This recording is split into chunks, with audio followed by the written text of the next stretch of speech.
કયા સાધને કરીને મનને શાંતિ થશે? સ્વામીએ વાતોમાં કહ્યું છે કે ભજન કરતા કરતા આપણું કામ કરીએ તો અંતરમાં ટાટું રહે. મનની શાંતિનો પ્રોજેક્ટ એક અદ્ભુત વિષય પર આત્મતૃપ્ત સ્વામીનો દિવ્ય પ્રવચન. પ્રમુખ સ્વામી મહારાજને જ્યારે ડોક્ટર સુબ્રમણ્યમે પૂછ્યું દિલ્હીની અંદર, અક્ષરધામ જોઈને બહુ પ્રભાવિત થયા અને કીધું કે સ્વામી તમારો નેક્સ્ટ પ્રોજેક્ટ કયો છે?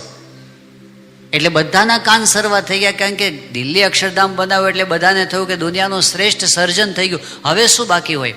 અને હવે સ્વામી શું કહેશે, બાપાના મનમાં શું છે? જ્યારે બધાના કાન સરવા થઈ ગયા ત્યારે સ્વામીએ શું કીધું? અમારો પ્રોજેક્ટ શું છે? ભજન કરવું, કરાવવું. અને પછી સ્વામી બોલ્યા, અમારો પ્રોજેક્ટ શાંતિ કરવાનો પ્રોજેક્ટ છે. આ અમારો કાયમી પ્રોજેક્ટ છે.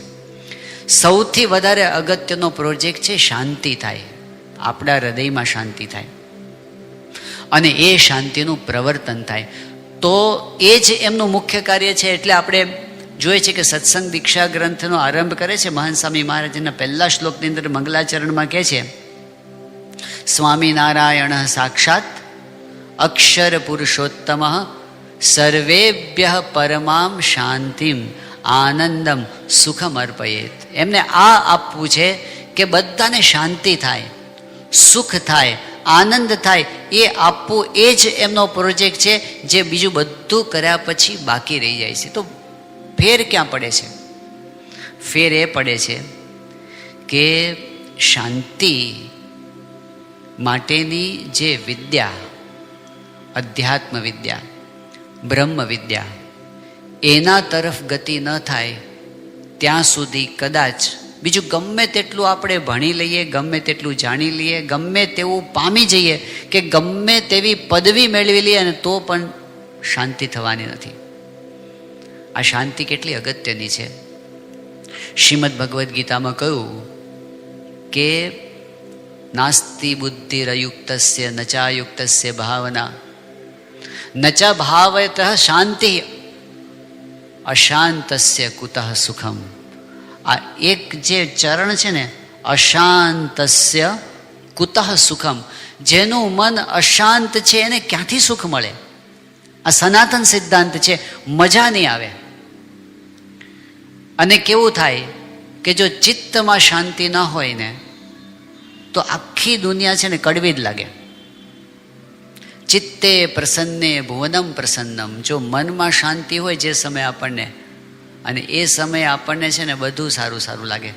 કેટલો સરસ આ પવન ઠંડો ઠંડો વાય છે, આ કેવો ઝીણો ઝીણો વરસાદ વરસે છે, આ પંખીઓ કેવા કિલકિલાટ કરે છે, અને આ જુઓ ને બગીચામાં કેવી વનરાજી ખીલી છે, બધું સારું સારું લાગે. ચિત્તે પ્રસન્ને ભુવનમ પ્રસન્નમ, અને ચિત્તે વિષણ્ણે ભુવનમ વિષણ્ણમ. જ્યારે ચિત્તમાં અશાંતિ હોય ને ત્યારે શું લાગે? પંખીઓ કલરો કરતા હોય તો કે આ શું ચીસો પાડે છે, બાળકો રમતા હોય તો શું કે આ શું દેકારો કરે છે, અને આજુબાજુ કાંઈ જ ન ગમે આપણને, જાણે દિશાઓ ખાવા દોડતી હોય એવું લાગે, મજા આવતી નથી.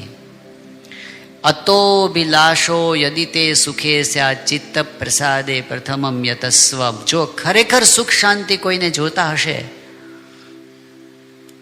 મહાન સ્વામી મહારાજ ઘણી વખત કહેતા કે 500 રૂપિયાના પલંગમાં સૂઈએ તો 8 કલાક ઊંઘ આવે, તો 5000ના પલંગમાં કેટલા કલાક આવે? અને 50,000ના પલંગમાં કેટલા કલાક આવે? ને 5 લાખના પલંગમાં ને 50 કરોડના પલંગમાં ઊંઘ ઉડી જાય છે. એવી ત્રિરાશી નથી કે જેના ઘરમાં 1 કરોડ હોય અને 1 કિલો સુખ હોય, ને 100 કરોડ હોય ને 100 કિલો સુખ હોય, ને જેના ઘરમાં 10,000 કરોડ હશે ને 10,000 કિલો સુખ હશે અંતરમાં. જીવન નિર્વાહ માટે અર્થ જરૂરી તો છે, પણ શાંતિ વસ્તુ આખી જુદી છે. તો ચિત્ત શાંત છે તો સુખ છે. બીજી વસ્તુ કે જો ચિત્તમાં, મનમાં શાંતિ છે તો શરીર સ્વસ્થ રહે છે.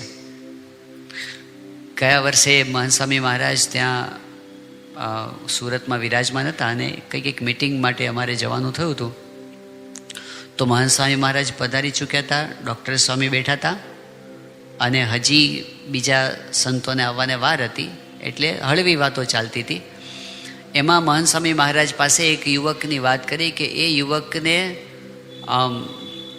બીમારી હતી, અને બીમારી આમ જુઓ તો કાંઈ બીમારી જેવું હતું જ નહીં. એ કે હું પાણી પીઉં તોય મને ગેસ થઈ જાય છે, એવું થતું હશે કે? પણ એને મનમાં એવું થઈ ગયું હતું ને, એટલે એને છે ને એ કે હું કંઈ પણ ખાઉં ને સીધો ગેસ જ થઈ જાય છે. એટલે ડૉક્ટરોને ખબર હતી, એને થોડી ખબર હતી, પણ કે મને આના આશીર્વાદ અપાવો તો જ મને સારું થાય. એટલે મહંત સ્વામી મહારાજ પાસે યુવકની વાત કરી કે સ્વામી આ એક યુવક છે અને આવું એને થાય છે, આપ આશીર્વાદ આપો.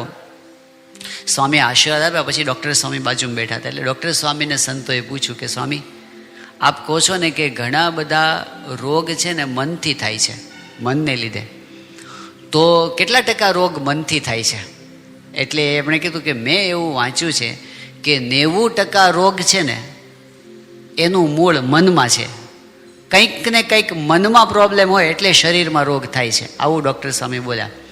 પછી મહંત સ્વામી મહારાજને એ વખતે પૂછ્યું સંતોએ કે સ્વામી, ડૉક્ટર સ્વામી એમ કહે છે કે કેટલા ટકા રોગ મનથી થાય છે? તો એ 90% છે. આપનું શું કહેવું છે? મહંત સ્વામી મહારાજ કે 100% ક્યાંક મનમાં બરાબર ન હોય ને એની અસર શરીર પર થયા વગર રહેતી નથી, ચોક્કસ અસર થાય છે. તો સીધી, કેટલીક તો સીધી અસર હોય છે. દાખલા તરીકે બ્લડ પ્રેશર ઉપર અસર હોય છે, ડાયાબિટીસ પર અસર હોય છે, અલ્સર ઉપર અસર હોય છે. આવી બધી વસ્તુ પર સીધી એન્ઝાઇટીની અસર હોય છે. પણ ઇનડાયરેક્ટ અસર જો મન નબળું પડે ને તો શરીર પર એની અસર, હા, એવું નથી કે રોગ છે ક્યારેક ઇન્ફેક્શનથી થતા હશે, ક્યારેક આજુબાજુના વાતાવરણમાંથી થતા હશે, થતા હશે, એની ના નથી. પણ ઇમ્યુનિટી ઓછી થાય છે એના ઉપર તો મનની અસર છે જ, એટલે બીજા રોગો સવાર થઈ જાય છે. મન નબળું પડે તો એની અસર શરીર પર થાય છે. મન અશાંત થાય તો શરીરમાં રોગો થાય છે. ત્રીજી વસ્તુ એ છે કે આપણે જે કંઈ કામ કરીએ છીએ ને એ કામ સારું થાય ને એટલા માટે પણ મન શાંત રહે જરૂરી છે. પ્રમુખ સ્વામી મહારાજ ત્યાં દિલ્હીમાં વિરાજમાન હતા, અને એ વખતે આપણા એક સંનિષ્ઠ હરિભક્ત છે અમેરિકાના, એનું નામ છે વ્યોમેશભાઈ જોશી. લોસ એન્જલસ બાજુ કેલિફોર્નિયામાં રહે છે, અને બહુ મોટી મોટી કંપનીઓમાં અને બહુ જ મોટી પદવી ઉપર કામ કરેલું છે. એ વખતે પોતે HP કંપનીના સિનિયર વાઇસ પ્રેસિડેન્ટ હતા, અને ઘણી બધી કંપનીઓની કન્સલ્ટન્સી એમણે કરેલી. એ વખતે ભારત, અમેરિકાની અંદર જે બહુ જ ઊંચી પોસ્ટ પર જે ભારતીયો પહોંચ્યા હોય એમાં એમનું નામ હતું. તો એ પોતે પોતાના બિઝનેસના કામ માટે દિલ્હી આવ્યા હતા, અને ત્યાં એમને ખબર પડી કે બાપા અહીં વિરાજમાન છે, એટલે પ્રમુખ સ્વામી મહારાજના દર્શન કરવા માટે ગયા હતા. તો સ્વામી બાપા પાસે જ્યારે વાતચીત બધી થઈ, આશીર્વાદ લીધા, એમની સાથે એક અમેરિકન ભાઈ પણ ભેગા હતા, એટલે એમને પણ બાપાએ આશીર્વાદ આપ્યા. પછી એમણે પરિચય આપ્યો કે સ્વામી આ ભાઈ છે ને એ સાયકાઇટ્રિસ્ટ છે, મનના ડૉક્ટર છે, અને એ મારી સાથે આવ્યા છે. એટલે બાપાએ કીધું કે કેમ તમારી સાથે આવે છે? એ કે બાપા કાયમ મારી સાથે જ રહે છે, એ કાયમ મારી સાથે જ રહે છે. એટલે સંતોને આશ્ચર્ય થયું કે કેમ એવું? તો એ કે મારા પર્સનલ સાયકાઇટ્રિસ્ટ છે. એટલે કેમ પર્સનલ તમારી? એ કે મારી કંપની એને વર્ષે $1,00,000 પગાર આપે છે.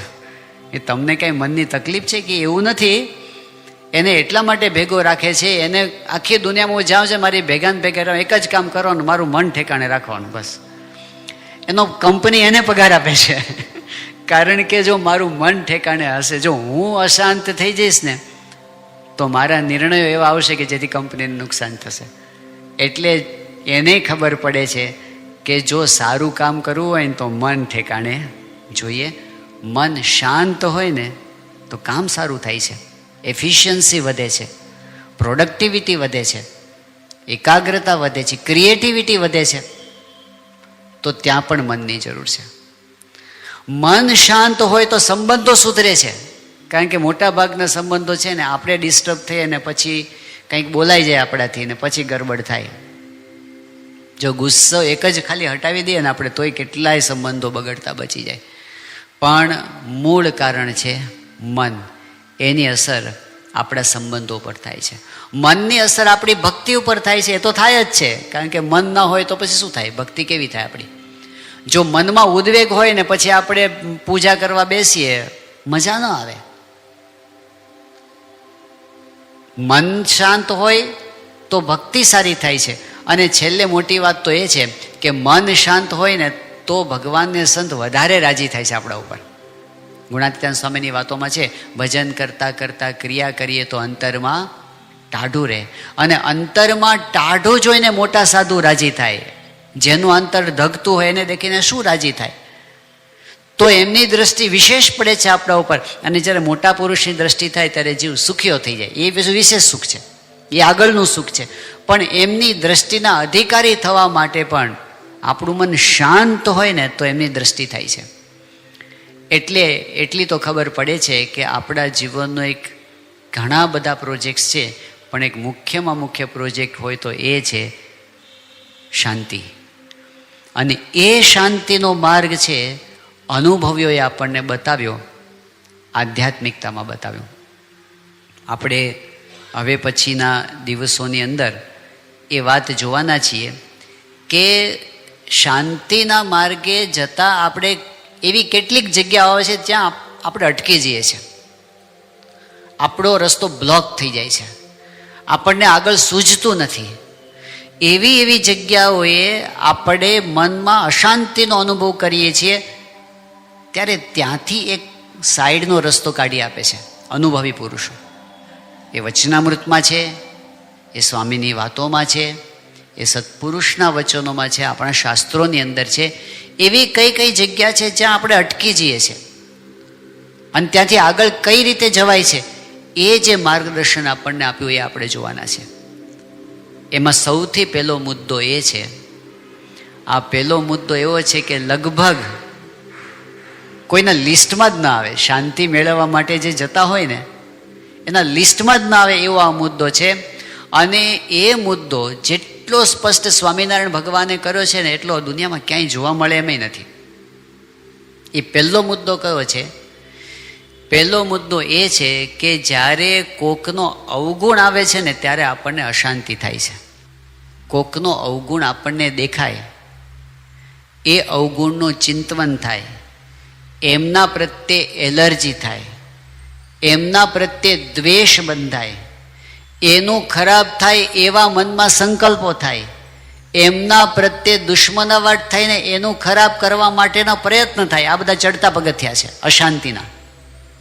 પણ શરૂઆત ક્યારથી થાય છે? જ્યારે આપણને કોઈનો અવગુણ આવ્યો ને સમજવું, એલર્જી થવા માંડીને એટલે આપણે અશાંતિના રસ્તે ચડી ગયા છીએ. વચનામૃત છે ગરડા પ્રથમ પ્રકરણનું 28મું. આ એટલા માટે આપણે સમજવું જરૂરી છે કારણ કે આ વચનામૃતની શરૂઆત મહારાજ ત્યાંથી કરે છે જ્યાં આપણે પહોંચી ગયા છીએ. શંકરાચાર્યે 3 વાત બતાવી. દુર્લભમ ત્રયમેવૈતત દેવાનુગ્રહ હેતુકમ. 3 વાના દુર્લભ છે, બહુ મુશ્કેલીથી પ્રાપ્ત થાય છે 3 વાના. એ 3 વાના કયા? મનુષ્યત્વમ, મુમુક્ષુત્વમ, મહાપુરુષ સંશ્રય. મનુષ્યનું શરીર મળવું દુર્લભ છે, મળી ગયું. બીજી વસ્તુ, મનુષ્ય દેહ ઘણાને મળે છે પણ મુમુક્ષુતા દુર્લભ છે. ભગવાન ભજવાનો વિચાર નથી આવતો. આપણે એમાંય કંઈક અંશે આગળ આવી ગયા, મુમુક્ષુતા આવી. પણ ત્રીજી વસ્તુ છે મહાપુરુષ સંશ્રય. મુમુક્ષુતા હોય પણ એવા સત્પુરુષ નથી મળતા, આપણને એ પણ મળી ગયા. એટલે કે આપણે સત્સંગમાં આવી ગયા. આ 3 વાના જેને મળી ગયા ને, હવે એના માટેની વાત મહારાજ કરે છે. એટલે સત્સંગી થયા પછીની વાત છે. તો મહારાજ શું વાત કરે છે કે આ સત્સંગમાં આવ્યા પછી જે આગળ વધવાનો હોય એના આ લક્ષણ છે, અને જે પાછો પડવાનો હોય એના આ લક્ષણ છે. હવે આપણે મેચ કરવાના, આમાંથી કયા આપણામાં આવે છે. તો મહારાજ કહે છે પહેલાં પાછો પડવાનો ની વાત પહેલાં કરે છે. આ સત્સંગમાં જે પાછો પડવાનો હોય એને પહેલામાં પહેલું શું થાય છે? દિવસે દિવસે સત્સંગી માત્રનો હૈયામાં અવગુણ આવવાની શરૂઆત થાય છે. અને અવગુણ આવવો એટલે શું? મહારાજે સરસ સમજાવ્યું તરત પછીના વાક્યમાં. અવગુણ આવવો એટલે શું? મહારાજ કે એને એમ થાય છે કે હું સમજું છું અને બીજા બધા અણસમજુ છે. આવું એને થવા માંડે. આટલું નથી સમજતા, આટલું નથી સમજતા, આમ નથી સમજતા. ત્યાંથી શરૂઆત થવા માંડે. હું સમજું છું અને બીજા સમજતા નથી. એનું પરિણામ શું આવે છે? મહારાજ કે એનું પરિણામ એ આવે છે, રાત્રિ દિવસ હૈયામાં મૂંઝાયા કરે. દિવસે ક્યાંય સુખે કરીને બેસી શકે નહીં, રાત્રે સુવે તો નિદ્રા આવે નહીં, અર્ધ બળેલા કાષ્ઠની પેઠે ધૂંધવાયા કરે, ધુમાડા નીકળવા માંડે. આ તો એકદમ અતિશય અવગુણ આવે એની વાત છે. આપણે આવા નથી. આપણને તો દિવસે ઊંઘ આવી જાય છે, એટલે રાત્રે ઊંઘ ના આવે એવું આપણને થતું નથી. પણ સામે બીજી વાત બતાવી છે, જે સત્સંગમાં જે આગળ વધવાનો હોય, દિવસે દિવસે સત્સંગી માત્રનો હૈયામાં ગુણ આવે છે. બધા મારાથી મોટા છે, હું બધાથી નાનો છું. અને એનું ફળ શું મળે છે? એનું ફળ એ મળે છે, આઠે પહોર સત્સંગનો આનંદ એના હૈયામાં રમતો રહે છે. હવે આપણી પરિસ્થિતિ શું છે? આટલા બધા તો ખરાબ નથી આપણે કે રાત્રિ દિવસ ધૂંધવાયા કરતા હોય, એવું તો નથી. પણ આ બાજુએ નથી. એટલે આઠે પોર સત્સંગનો આનંદ તે વચમાં ક્યાંક છીએ. એટલે સત્સંગી માત્રનો અવગુણ નથી આવતો, પણ કેટલાકનો આવી જાય છે. કેટલાકનો જે આવે છે ને અવગુણ, એ આપણી શાંતિને બગાડી નાખે છે. ખરેખર અગત્યની વસ્તુ છે. યોગીજી મહારાજે યોગી ગીતાની અંદર એક એવો અદ્ભુત સિદ્ધાંત મૂક્યો. યોગી બાપા કે મોટપ શું? ચલો મોટપ શું? વ્યાખ્યા મૂકો. મોટપ શું? આપણને એમ કે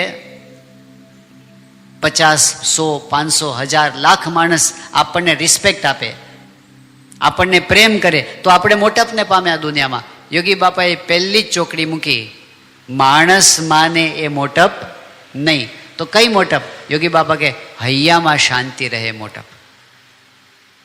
અને પછી તરત વાત કરી કે હૈયામાં શાંતિ કેમ રહે? યોગી બાપા કે હું કોઈનો અવગુણ લેતો નથી, એમ એના અંતરમાં ટાઢું રહે. આ કેટલી અદ્ભુત ક્લેરિટી આની અંદર છે શાંતિ માટેની. આખી દુનિયા જો આપણને માનતી હશે ને તો પણ આપણને શાંતિ થવાની નથી, જ્યાં સુધી આપણે કોઈકનો અવગુણ લેતા હશું ત્યાં સુધી. આ દુનિયામાં મોટા મોટા સેલિબ્રિટીઝ છે ને, એની દશા આવી છે. એમને હજારો માણસો માને, લાખો માણસો માને, એની પાછળ ને પાછળ ફરતા હોય, પણ જ્યાં સુધી એમના હૃદયમાં બીજાનું સ્થાન ન હોય, પ્રેમ ન હોય, આદર ન હોય, નિર્દોષ ભાવ ન હોય, એલર્જી હોય, એને અશાંતિ જ રહે. માઇકલ જેક્સન જેવા પોતે હવે કેટલી લોકચાહના પ્રાપ્ત કરી, પણ એના અંતરમાં શું લાગતું? હું સાવ એકલો આવ્યો છું. I am the loneliest person in the world. આખી દુનિયાનો સૌથી એકલો. અરે ભાઈ, તમે બહાર નીકળો છો ને તમારા દર્શન માટે લોકો પાછળ પાછળ દોડાદોડી કરે છે, પણ અંતરમાં કેમ નથી શાંતિ? કોઈકનો પણ અવગુણ હોય ને આપણને મજા આવે નહીં. સત્પુરુષની વિશેષતા એ છે, લાખો લોકો એમને ચાહે છે, એ એમની મોટપ નથી.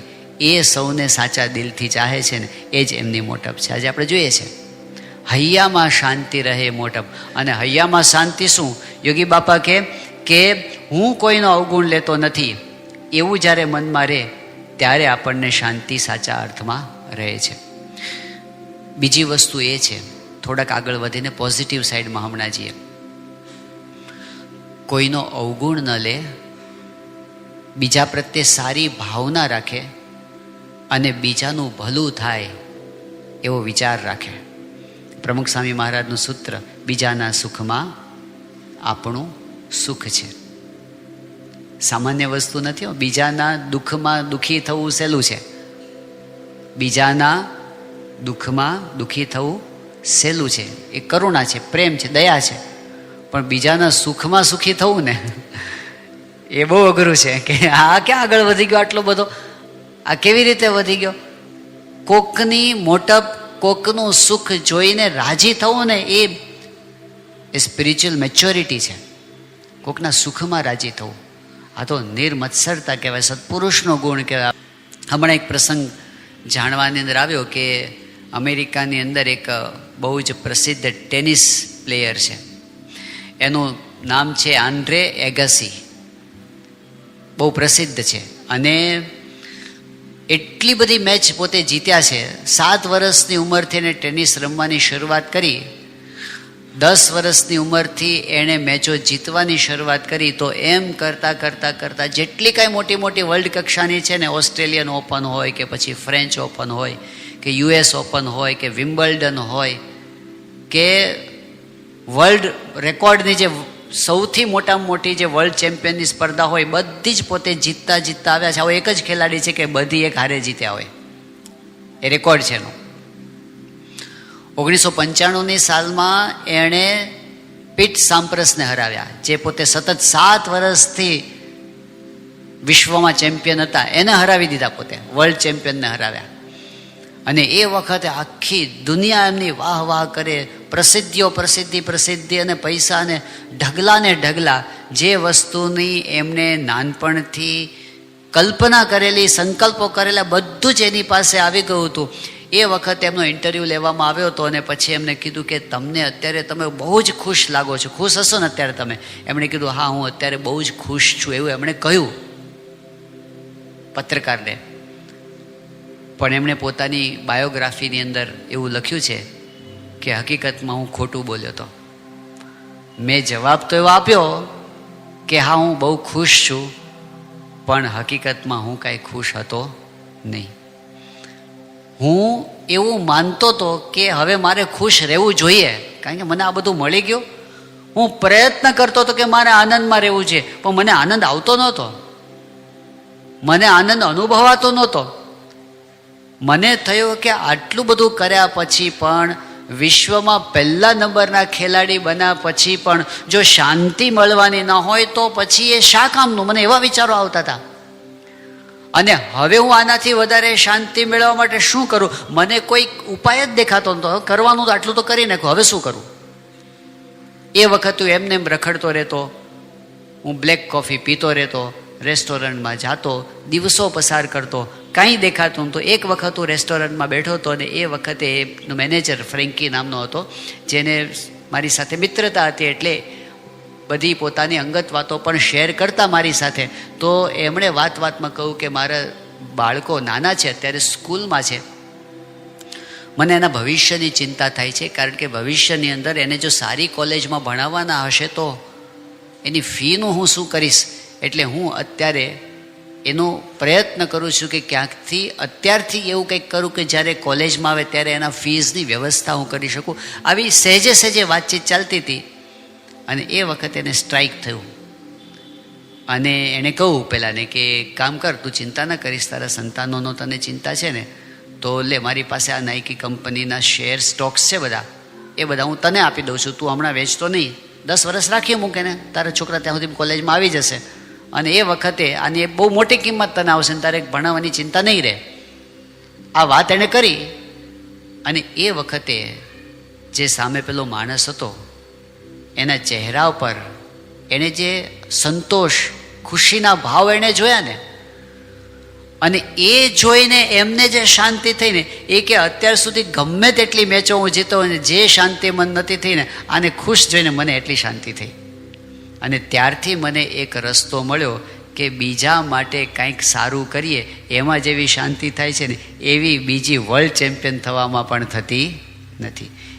એ એક વૈશ્વિક સિદ્ધાંત જેવું છે કે કોઈ પણ માણસ બીજાનું ભલું કરે એટલે એને સારું અનુભવ અંતરમાં થાય અને થાય જ. એટલે સ્વામીજી કહે છે ને, બીજાના સુખમાં આપણું સુખ છે.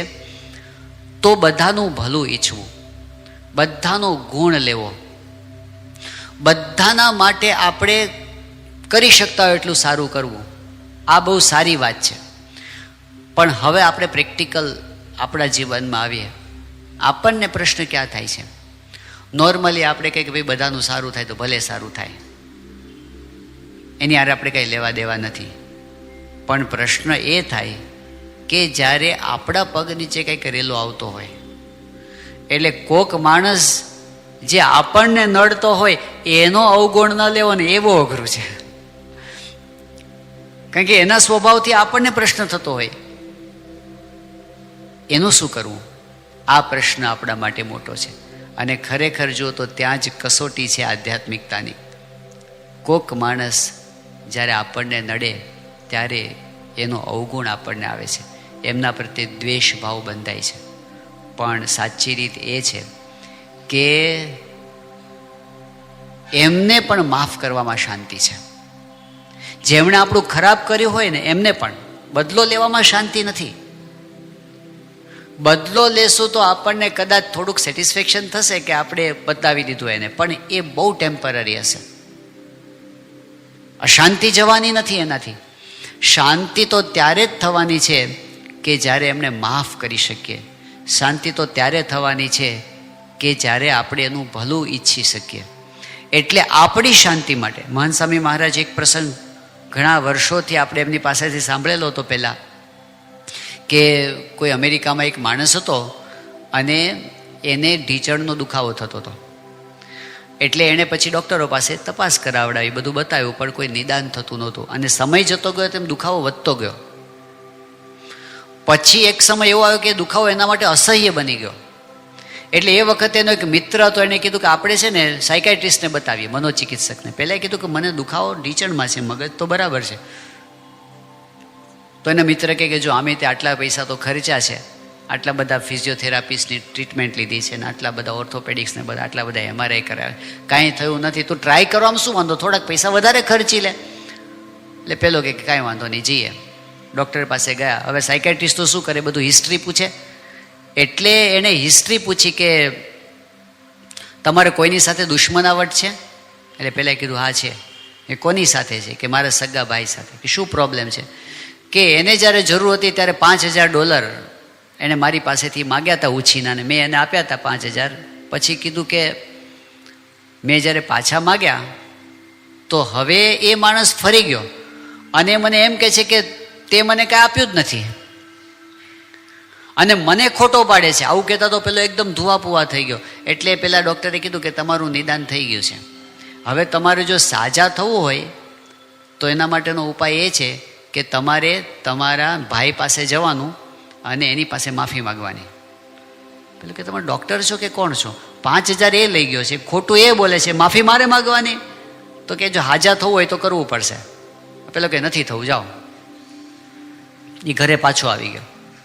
પણ 2-3 દિવસ થયા અને પાછો એટેક આવ્યો. એટલે પછી એનો મિત્ર પરાણે ઢસડીને ત્યાં જ લઈ ગયો. એ ડૉક્ટરે કીધું, મહાન સ્વામી મહારાજના શબ્દો છે, એ ડૉક્ટર કે જો હું જજ નથી, હું ડૉક્ટર છું. જજ હોત તો હું ન્યાય અન્યાયમાં પડત. હું ડૉક્ટર છું ને તારે સાજા થવું હોય તો તારા માટે આ છે કે તું તારા મનમાંથી એ વસ્તુ કાઢી નાખ અને તું તારા ભાઈ પાસે જઈને માફી માગીને તારા સંબંધો સુધારી દે. એટલે પેલો માણસ કમ અને તૈયાર થયો. એના ભાઈને ત્યાં ગયો, બહારનું ખખડાવ્યું, એના ભાઈએ ખોલ્યું. હવે આને જોઈને એને ફાળ પડી કે ઉઘરાણી કરવા આવ્યો હશે. પણ એ કાંઈ બોલે પેલા આને કીધું કે જો હું તારી પાસે ઉઘરાણી કરવા નથી આવ્યો, હું તને મળવા આવ્યો છું. એ કે સારું આવો, બેઠા. શું કામ હતું? એ કે કામ એ છે કે હું તારી પાસે માફી માગવા આવ્યો છું. એટલે પહેલાંને આશ્ચર્ય થયું. એ કેમ? કે પેલી 5000 વાળી જે વાત હતી ને, મને એવું લાગે છે કે મેં તને નહીં બીજા કોકને આપ્યા હશે. મને મનમાં એવું કંઈ કરી ગયું, મેં તને આપ્યા, પણ હવે મને એવું લાગે છે કે હવે વાત બધી જવા દે, જે હોય તે ગયું તે ગયું, હવે આપણે એને સંભાળવું નથી. પણ અત્યાર સુધી મેં તારી પાસે કેટલી વખત ઝઘડો કર્યો, મેં તને ન કહેવાના શબ્દો કીધા, તારા માટે જેમ તેમ બોલ્યો, તને ગાળો દીધી, આ જે કાંઈ કર્યું ને, તો હું તારી પાસે માફી માગવા આવ્યો છું કે સોરી, તું મને માફ કરજે. એટલે આવું કીધું એટલે એના ભાઈને અંતરદૃષ્ટિ થઈ. એટલે એને કહ્યું કે ના ભાઈ, એવું નથી, આમ તો તે મને જ આપ્યા છે, પણ મારી પાસે હમણાં સગવડ નથી, તું ધીરજ રાખજે, હું ધીમે ધીમે તને બધા આપી દઈશ. એકદમ હળવું વાતાવરણ થયું. વર્ષો પછી બે ભેગા થઈને ચા પાણી પીધા. એ દિવસે રાત્રેને બહુ સારી ઊંઘ આવી. બીજે દિવસે દુખાવો અડધો થઈ ગયો અને 2-5 દિવસમાં તો દુખાવો ગાયબ થઈ ગયો. આ મેડિકલ હિસ્ટ્રીમાં નોંધાયેલી ઘટના છે. હવે આનો અર્થ એવો નહીં સમજવાનો કે ઢીચણનો દુખાવો હોય એ બધાને કાંઈ માનસિક નથી હોતું, કારણ કે ઘણા કારણો હોય છે. આર્થરાઇટિસ હોય છે, ઉંમરના ઘસારા હોય છે, ઘણાય કારણો હોય છે. પણ નક્કી એટલું થાય છે કે મનમાં કોઈના પણ પ્રત્યે આપણને દ્વેષ હોય, સાચો કે ખોટો, સાચો હોય ઘણી વાર દ્વેષ, માણસ જ એવો હોય. પણ સાચો કે ખોટો આપણને કોઈના પ્રત્યે દ્વેષ બંધાયો તો એનું તો ખરાબ થાય કે ન થાય, પણ આપણું તો ખરાબ થાય ને થાય. શારીરિક રીતે, માનસિક રીતે, સામાજિક રીતે, આધ્યાત્મિક રીતે, બધી રીતે આપણને તો નુકસાન થાય. એટલે આપણા ભલા માટે આપણે મનમાંથી બીજા પ્રત્યેનો ડંખ કાઢી નાખીએ ને, એ આધ્યાત્મિકતા છે. અને એ સાચો રસ્તો છે. ઉંદર હોય ઘરમાં, ઘણી વાર મરેલો ઉંદર ઘરમાં હોય અને એ ઘરમાં હોય તો આપણને કેટલા દિવસ વધારે રાખીએ આપણે, એ જેટલો વધારે રાખીએ ત્રાસ વધારે થાય. એમ આ બધી ઘટનાઓ કેવી હોય છે? મરેલા ઉંદર જેવી હોય છે. એને જેટલું આપણે મનમાં સંઘેરી રાખીએ, કેટલાક લોકો શું કરે છે, લિસ્ટ કરી રાખે છે કે ટાણે કેવા થાય, વારો આવે ને ત્યારે આટલા જવાબ આપવાના છે આપણે. જે વસ્તુ ભૂલવા જેવી છે એને યાદ રાખીને મહંત સાહેબ એક વાત એ કરે છે કે કોઈ માણસ તમને લાફો મારે અને આપણને ગાલ તમતમે અને 10 મિનિટ એનો દુખાવો રહે તો એમાં સામેવાળાનો વાંક છે એવું આપણે માની લઈએ. પણ એ માણસે એક વાર લાફો માર્યો છે, આપણે 10 વખત એને યાદ કરીએ અને 10 વખત દુઃખી થઈએ, એમાં કોનો વાંક છે? એમાં એનો વાંક નથી, એમાં આપણો વાંક છે. નેગેટિવ ઘટનાઓને વારંવાર સંભાળીને દુઃખી થવાની જે ટેવ પડી છે એ અશાંતિ વધારે છે. ફરિયાદોને ભેગી નહીં કરવાની, માફ કરતા. બાપુ આતંકવાદીને માફ કરી શકતા હોય પ્રમુખ સ્વામી મહારાજ, તો આપણે શું? આપણે સત્પુરુષના જીવન સામું જોઈએ છે કે એમની, આજે મહાન સ્વામી મહારાજને આપણે જોઈએ તો એમને જીવનમાં ઘણું સહન કરવાનું આવ્યું છે, પણ એમણે કોઈ યાદ રાખ્યું જ નથી કોના તરફથી શું સહન કરવાનું આવ્યું છે. આમ જો તો એમની યાદશક્તિ બહુ જ તેજ છે. 50 વર્ષ પહેલાંની વસ્તુઓ કાલે મળ્યા હોય એવી રીતે પોતે આપણને યાદ કરીને બતાવી દે છે.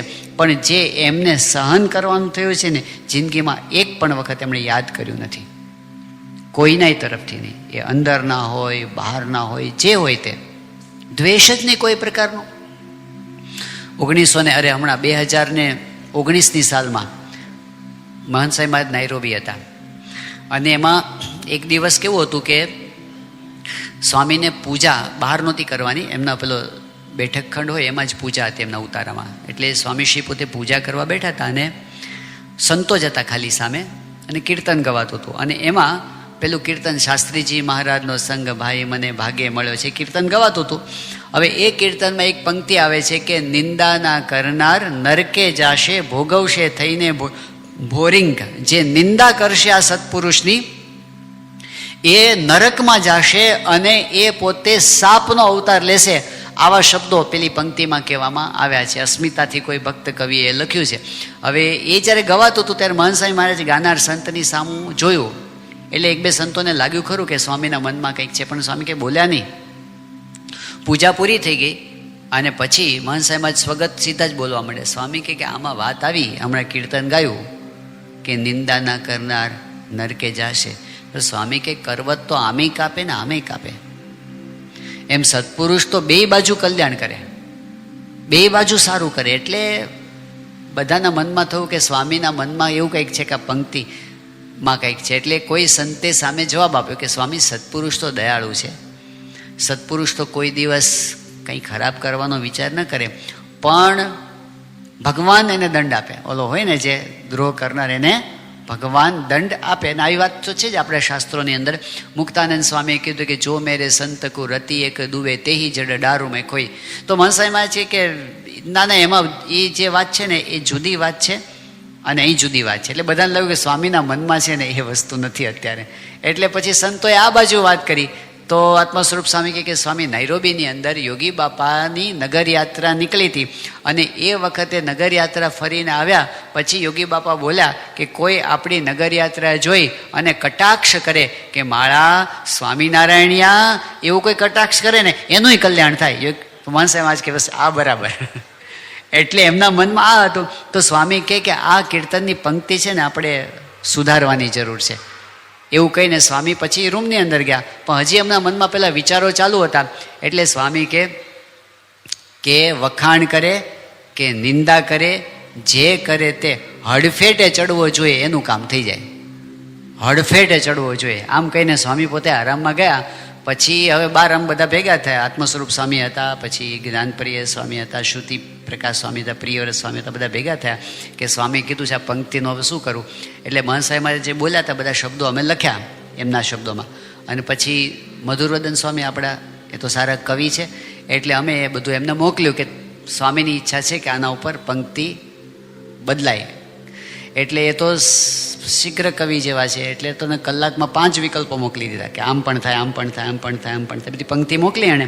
પછી અમે બેઠા, પછી 5માંથી 2 પંક્તિ ઉપર અમે આવ્યા કે આપણે સ્વામીને બતાવીએ. એ 5માંથી 2 પંક્તિમાંથી અમારું બધાનું તો એક ઉપર ટાર્ગેટ હતું કે આ વધારે સારી છે, પણ આપણે સ્વામીને પૂછી લઈએ. તો પંક્તિ એવી બની હતી કે ભાવે કુભાવે જે વંદે કે નંદે, વંદે એટલે વંદન કરે, નંદે એટલે નિંદા કરે. ભાવે કુભાવે જે વંદે કે નંદે કલ્યાણ થાશે અભંગ ભાઈ મને ભાગે મળ્યો છે. એટલે એનો કે જે કરે એનું બધાનું કલ્યાણ થશે. અને બીજી પંક્તિમાં શું હતું કે ભાવે કુભાવે જે વંદે કે નંદે ધામ પમાડે અભંગ ભાઈ મને ભાગે મળ્યો છે. એટલે એકમાં શું હતું કલ્યાણની વાત હતી, અને બીજામાં એવું હતું કે ધામમાં જશે એ વાત હતી. એટલે અમને બધાને એક સરખું એવું લાગ્યું કે આપણે કલ્યાણવાળું બરાબર છે. કારણ કે કલ્યાણના છે ને ઘણા અર્થો થાય છે, અને કલ્યાણના લેવલ પણ ઘણા બધા છે. એટલે કલ્યાણ તો ધામમાં તો આત્યંતિક થઈ ગયું. એટલે કે આ તો હવે આવા માણસ તો કે થોડું આત્યંતિક કલ્યાણ કરાય. એટલે એ તો અરે પેલું કલ્યાણ બરાબર છે, એનું ધામવાળું બરાબર નથી. એટલે અમે બધા એક ઉપર આવ્યા. પછી સ્વામીને બપોરે બતાવવા માટે ગયા અને કીધું સ્વામી આ 2 પંક્તિ આવી છે, પણ અમને બધાને એમ લાગે છે કે આ કલ્યાણવાળી રાખીએ. એટલે મહંત સાહેબમાં જોયું ભાવે કુભાવે જે વંદે કે 2 પંક્તિ વાંચી. પછી કીધું સ્વામી કલ્યાણવાળી રાખીએ. સ્વામી કે ના. સ્વામી કે ધામ. સ્વામી કે ધામમાં જ જાય. હવે વિચાર કરો કે જે પોતાનો નિંદા કરતા હોય, આજે જે બધા આપણી સ્વામિનારાયણની કે એની નિંદા કરતા હશે ને, ત્યારે બધા આપણો વિરોધ કરતા હશે ને, બધા ધામમાં આપણને ભેગા થવાના છે. કારણ કે આ સંકલ્પ કરીને બેઠા છે. આ બધાને ત્યાં આજુબાજુ જશે, આપણી આજુબાજુ. એટલે ભાવે કુભાવે જે વંદે કે નંદે ધામ પમાડે અભંગ. એમનું દિલ જુઓ, અને સમર્થ છે. પાછા એવું નથી કે ખાલી વાતો કરે છે, ધામ પમાડવા માટે સમર્થ છે. ને એ સંકલ્પ કરે છે કે ધામમાં લઈ જશું. એટલે બાકી શું રહ્યું? એમને કોઈ દુશ્મન નથી. એ બધાનું ભલું ઈચ્છે છે. અને એટલે એમણે જે આપણને રસ્તો બતાવ્યો કે આપણને પણ એ જ રસ્તો લઈએ કે બધાનું ભલું ઈચ્છવું, બધાને માટે આપણે સારું ઈચ્છવું. જ્યારે કંઈ આવા પ્રસંગો બને, કોઈકની સાથે આપણા સંબંધોમાં ગરબડાટ થાય, એ કુટુંબમાં હોય કે સત્સંગમાં હોય કે ગમે ત્યાં હોય, પરિવારમાં હોય, ત્યારે આપણને પ્રશ્ન શું નડે છે કે આપણને બધી ભૂલ સામેવાળાની દેખાય છે કે આવું કર્યું ને એટલે મને પ્રોબ્લેમ થયો છે. પણ આપણને પ્રસંગ યાદ છે કે ભગતજી મહારાજ વડતાલની અંદર હતા. એ સમયની અંદર એક પ્રસંગ એવો બન્યો કે પવિત્રાનંદ સ્વામી બહુ મોટા સંત હતા અને સદગુરુ કહેવાતા હતા. અને ભગતજી મહારાજને વિમુખ કરવામાં જેમણે બહુ મહત્વનો રોલ ભજવ્યો હતો એ પવિત્રાનંદ સ્વામી. એમના જીવનમાં એક પ્રોબ્લેમ આવ્યો. વસ્તુ તો સાધારણ પ્રણાલિકાઓમાંથી એ વાત થઈ હતી, કારણ કે એ વખતે આપણે જે સંધ્યા આરતી થાય અને પછી જે પેલી ધૂન બોલાતી, રામકૃષ્ણ ગોવિંદ જય જય ગોવિંદ, હરે રામ ગોવિંદ જય જય ગોવિંદ કીર્તન ધૂન બોલાય છે. તો જૂની પ્રણાલિકા પ્રમાણે એવું ચાલતું હતું કે છેલ્લે એના છેલ્લા ભાગની અંદર ધૂન બોલાય, નરનારાયણ સ્વામિનારાયણ, નરનારાયણ સ્વામિનારાયણ, એવી ધૂન બોલાય. હવે એ વખતે છે ને તો દેશ વિભાગની ખેંચતાણ વધારે હતી. એક અમદાવાદ દેશ અને આ બાજુ વડતાલ દેશ. એટલે અમદાવાદ દેશના નરનારાયણ દેવ કહેવાય ને આ બાજુ લક્ષ્મીનારાયણ દેવ કહેવાય. એટલે બધી ખેંચતાણ છે. એટલે નરનારાયણ નામ આવે ને એટલે આ લોકોને શું લાગે આ તો અમદાવાદના દેવા. એટલે જે નવી પેઢી હતી એને થયું કે આપણે છે ને આ નરનારાયણ સ્વામિનારાયણ નથી બોલવું, સ્વામિનારાયણ સ્વામિનારાયણ ચાલુ કરી દઈએ. નિષ્ઠા કે એવું બધું નહીં, મૂળ તો શું એમનું નામ આપણે શું કામ બોલીએ એવો હતો ભાવ. એટલે આપણે સ્વામિનારાયણ સ્વામિનારાયણ બોલીએ. એટલે એમણે એવું ચાલુ કર્યું. પહેલાં મૂળ તો જૂના માણસ પવિત્રાનંદ સ્વામી એ કે આ પ્રણાલિકા કેમ તમે તોડો છો, આ પ્રણાલિકા નહીં બદલવાની. એટલે એનો આગ્રહ રહે, પણ કોઈ નવા સંતો માને નહીં એનું. એમાં આણંદ ગયા હતા અને ત્યાં આણંદની અંદર આચાર્ય પણ ભેગા હતા, પછી પવિત્રાનંદ સ્વામી હતા, બીજા સદગુરુએ હતા, નાના સંતોએ હતા, અને મંદિર હરિમંદિર ત્યાં આરતી થઈને, આરતી પછી ધૂન ગવાતી હતી ને એમાં બીજા બધાએ ચાલુ કર્યું કે સ્વામિનારાયણ સ્વામિનારાયણ, અને આ એકલા મોટે મોટે શું બોલે, નરનારાયણ સ્વામિનારાયણ, નરનારાયણ સ્વામિનારાયણ. એટલે કોક નાના સાધુ હશે એમણે કટાક્ષ કર્યો કે ઊંટ મરવાનું થાય તો એ મારવાડ ભણી મોઢું રાખે, એમ હજી આને દેશવાસના ટળતી નથી. હવે મૂળ શું હતું કે લખનઉ બાજુના હતા, પૂર્વાશ્રમમાં લખનઉ બાજુના હતા, અને દેશ વિભાગના લેખ પ્રમાણે આમ જો તો લખનઉ છે ને એ અમદાવાદ દેશમાં આવે. એટલે એ વખતે બધાને આમ બોલ્યા. પવિત્રાનંદ સ્વામીને થયું કે આટલા સદગુરુ મોટા હોય ને જાહેરમાં કોઈ બોલી જાય, એટલે પવિત્રાનંદ સ્વામી આજુબાજુ જોયું તો આજુબાજુ બીજા બધા જે નાના બધા હસ્યા, એટલે એને વધારે લાગે. એટલે એમને મોટેરાનું સામું જોયું. મોટેરા એટલે જે સદગુરુ હતા કે આચાર્ય હતા, તો એ કાંઈ બોલ્યા નહીં. એમણે ઠપકો આપ્યો નહીં પેલાને કે આવું ના બોલાય, આ મોટા સદગુરુ છે, આવું ના કરાય, એવું કોઈ કાંઈ બોલ્યા નહીં. એટલે એમને હાડો હાડ લાગ્યો, મારો કોઈ પક્ષ નહીં, અને બધામાં ભળી ગયા છે. અને એટલું બધું એમને દુઃખ લાગી ગયું કે એમને તાવ આવી ગયો, શરીરમાં બેચેની થઈ ગઈ. અને પછી એના સેવક સંતને કીધું કે આપણે હમણાં વડતાલ જતા રહેવું છે. વડતાલ જતા રહ્યા, પણ બળતરા બળતરા બળતરા અંતરમાં એટલી બધી થાય. અને આવું બધું ક્યારેક થયું હોય ને, આપણું અપમાન થયું હોય, કોઈક બોલી ગયું હોય, ત્યારે આપણને શું થાય, એ કેસેટ છે ને ફરી એની જ રિવાઇન્ડ થયા કરે. તમે બંધ કરો તો પાછી એ ચાલુ થાય, બંધ કરો તો પાછી ચાલે, ઊંઘ ના આવે, કંઈ ચેન ન પડે. એટલે એકનો એક પ્રસંગ 100 વખત મનમાં ફરી જાય, જે બધું થયું હોય ને આખી ફિલ્મ આવ્યા કરે. એટલે પવિત્રાનંદ સ્વામી એમાંથી એટલી બધી અકળામણ એમને થઈ. પણ મહારાજના સંત હતા ને, એમને એટલી ખબર હતી કે કથા વાર્તાથી શાંતિ થાય. એટલે એમણે પોતાના સેવક સંતને કીધું કે જો સભા મંડપમાં કોઈ કથા સંભળાવે એવું છે તો સેવક સંત હતા, ગયા ત્યાં સભામાં, અને ત્યાં ભગતજી મહારાજ હતા. જે પ્રાગજી ભગતને વિમુખ કરવામાં એમણે મોટો રોલ ભજ્યો હતો, એ ભગતજી મહારાજ, તે વખતે ભગતજી મહારાજ બોલાતા કે આપણે સાથે બેસીને કથા કરવી છે. પ્રાગજી પવિત્રાનંદ સ્વામી કે તને વિમુખ ન કરું તો હું પવિત્રાનંદ નહીં. તો ભગતજી મહારાજ કે સ્વામી જો ખરેખર મેં ગુણાતીતને સેવ્યા હશે તો આપણે સાથે બેસીને કથા વાર્તા કરવી છે. એવું એ વખતે વાત કરી હતી. વિમુખ તો કર્યા, પછી ભગતજી મહારાજ સત્સંગમાં પાછા પણ લેવા ગયા. પણ પછી આ પ્રસંગ આવીને ઊભો રહ્યો ત્યારે પવિત્રાનંદ સ્વામી કે પ્રાગજી ભગતને બોલાવો. એ આવ્યા, અને પછી પવિત્રાનંદ સ્વામી કે પ્રાગજી અંતરમાં શાંતિ થાય એવી કંઈક વાત કર. અને ભગતજી મહારાજ તો અંતર્યામી બધું જાણતા હતા. એમણે પંચાળાનું 3જું વચનામૃત વંચાવ્યું. અને એ વચનામૃતની અંદર પહેલા જ પેરેગ્રાફની અંદર જે વાત આવે છે, મહારાજે કહ્યું કે જે કેવળ બીજાના જ અવગુણને જુએ છે ને પોતાના અવગુણને નથી જોતો ને એ મૂર્ખ છે. પવિત્રાનંદ સ્વામી આ સાંભળતા હતા. ભગવાનની કૃપાથી અને ભગતજી મહારાજના પ્રતાપે એમને શું થયું, અત્યાર સુધી એમના મનમાં એમ હતું કે આ બરાબર કરતા નથી, આ બરાબર કરતા નથી, આ બરાબર. પણ આ વચનોથી એનું ફોકસ અંદર ગયું. એમણે પોતાની જાતનો વિચાર કર્યો, અને એમને એવો વિચાર આવ્યો કે જેણે અપમાન કર્યું, જેણે વાણી વિવેક છોડી દીધા, એનો વાંક છે તો ભલે એનો વાંક હોય, પણ મને આ સત્સંગની અંદર 30-40 વર્ષ થયા અને હજી એક શબ્દ હું સહન ન કરી શકતો હોઉં તો એ મારો વાંક નહીં. 40 વર્ષ મેં સત્સંગમાં કર્યું શું? અને એક્ઝામ્પલ સામે જ હતું પ્રાગજી ભગત, કે આ પ્રાગજી ભગતનું કેટલું અપમાન થયું છે છતાં પણ એના મુખની રેખા બદલાઈ નથી. અને હું આટલું અપમાન સહન ન કરી શક્યો તો એ મારો વાંક છે. મારે એટલા તો ખમતીદર થવું જોઈએ ને સત્સંગમાં. એને પોતાના ઉપર લીધું. જ્યાં સુધી એમને એમ રહેતું હતું કે પહેલાં લોકોને જ્યારે ઠપકો અપાય, એને દંડ થાય, એના ઉપર પગલાં લેવાય તો જ મને શાંતિ થાય, એમ થતું હતું ને. હવે બદલાઈ ગયું. હવે બાજી મારા હાથમાં છે. જેને જે બોલવું એ બોલે. જો મને સમજણ થઈ જશે તો શાંતિ મને આવી જશે. અને એટલે એમણે બધાને ભૂલ બાજુમાં મૂકી અને પોતાની ભૂલ સામું જોયું ને, શાંતિ થવા માંડી, તરત ટાઢું થવા માંડ્યું. એટલે સાચો ઉપાય તો એ છે કે આપણે જે કોકના અવગુણ જોશું ને ત્યાં સુધી આપણને મજા આવવાની નથી. આપણી ભૂલનો સ્વીકાર. અને એમાં પણ જો ખરેખર શૂરવીરતા હોય તો આપણી ભૂલની માફી માગવા સુધીની તૈયારી. હવે આ બહુ જ અઘરી વસ્તુ છે, અતિ શૂરવીરતાનું કામ છે. એક હરિભક્ત હતા, તો હવે આપણા એક સંત સાથે પોતે વિચરણમાં સાથે જોડાયા હશે વિદેશમાં. પછી વાતચીતમાં એમને વાત નીકળી એના પરિવારની, અને પછી એણે કીધું કે મારે મારી દીકરી સાથે બોલવાનો પણ વ્યવહાર રહ્યો નથી.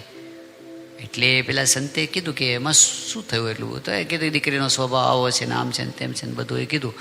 પછી એને પેલા સંતે કીધું પણ દીકરીનો તો વાંક હશે, પણ તમે તો વડીલ છો, તમારે ધ્યાન, તમે બોલી ગયા છે કે હું પછી બોલી જ જાઉં ને, મેં ગુસ્સો કર્યો છે ને હું આમ બોલું છું ને તેમ બોલું છું. તો પેલા સંત કહે કે કામ કરો કે તમે તમારી દીકરીની માફી માગો. પેલા કે એ બને જ નહીં, કેવી રીતે બને? પણ સંતે થોડોક આગ્રહ રાખ્યો કે તમે ટ્રાય કરો. એટલે હિંમત જ ના હાલે એની, કારણ કે કેટલાય સમયથી બોલવાનો વ્યવહાર બંધ થઈ ગયો હતો. અને પછી બહુ કીધું એટલે એણે ફોન જોડ્યો, અને ફોનની અંદર પેલું તો એની દીકરીને જ આશ્ચર્ય થયું કે એના પિતાનો ફોન આવ્યો એટલે, પણ ફોન ઉપાડ્યો અને પહેલું જ વાક્ય બોલ્યા કે બેટા આઈ એમ સોરી, હું માફી માગું છું. અને આટલું જ જ્યાં બોલ્યા ને એની દીકરી ધ્રુસકે રડવા માંડી. એટલે એના હૈયામાં જેટલો બંધ પડ્યા હતા ને, બધી ગાંઠો પડી હતી, એ બધી ઓગળી ગઈ અને બે પક્ષે શાંતિ થઈ ગઈ. હવે આટલું જ કરવાનું હતું. પણ શરૂઆત આજે એક ડગલું ભરવું ને, હિન્દીની અંદર એક વાર્તા આવે છે અભ્યાસક્રમની અંદર, આપકા બંટી નામની વાર્તા છે. બંટી નામનો એક બાળક છે, એના માતા પિતા બંને બહુ જ ભણેલા છે. માતા છે એ કોલેજમાં કંઈ પ્રિન્સિપાલ છે, અને પિતા છે એ કંઈક ડૉક્ટર થયેલા છે, અને બંને પ્રતિષ્ઠિત વ્યક્તિ છે. બંનેને પોતાની બુદ્ધિનું અભિમાન છે. હવે ઘર હોય એટલે નાના મોટા પ્રશ્નો તો થાય. એ પ્રશ્નોની અંદર એકબીજાનો અહંકાર એ એવો વટે ચડી ગયો ને, એટલે સંબંધો બગડવા માંડ્યા. અને પછી આંટી એવી પડી કે બંને જુદા રહેવા માંડ્યા. બોલો બંટી બિચારો ઘડીક અહીંયા રહે, ઘડીક અહીંયા રહે, એ ફંગોળાયા કરે. એને ખબર ન પડે કે આ બે કેમ સમજતા નથી. એની સાથે બે પ્રેમ કરે, પણ ઓલા અંદર એકબીજાને. અને છેલ્લે વાત તો આટલી જ આવીને ઊભી હતી કઈ કે બંને પતિ પત્નીને પણ એમ થાય કે આપણા સંબંધો સારા હોય તો સારું. એ તો એને ખબર પડે, પણ એ શું થાય કે જો સામેવાળી વ્યક્તિ મારી પાસે આવી અને જો માફી માગે ને તો હું તરત માફી આપી દઉં. તો આને એમ થાય કે એ જો આવે ને મારી પાસે માફી માગે ને તો હું તરત માફી આપું. હું નમું એમાં ને એમાં વળ ચડતો ગયો, એવો ચડતો ગયો. પછી આ તો ક્યાં સુધી વાત પહોંચે છે કે પેલા એકબીજાને બતાવી દેવા માટે એના જે પિતા હતા એણે પોતે બીજી સ્ત્રી સાથે સંબંધો રાખવા માંડ્યા, અને આ જે એની માતા હતી એણે ખાલી ઓલાને બતાવી દેવા માટે બીજા સાથે વ્યવહારો ચાલુ કર્યા. હવે બતાવી દેવાનું પેલાની ઘાણી થાય છે, પેલા છોકરાની, બંટીની તો બિચારાની. અને છેલ્લે એમાં ને એમાં જ કોઈ નમી દેતા નથી અને વાત પૂરી થઈ જાય છે. નમવાની અંદર કોણ નમે એ હારું એવું આપણે માનીએ છીએ, પણ જે નમે છે ને એ જીતે છે.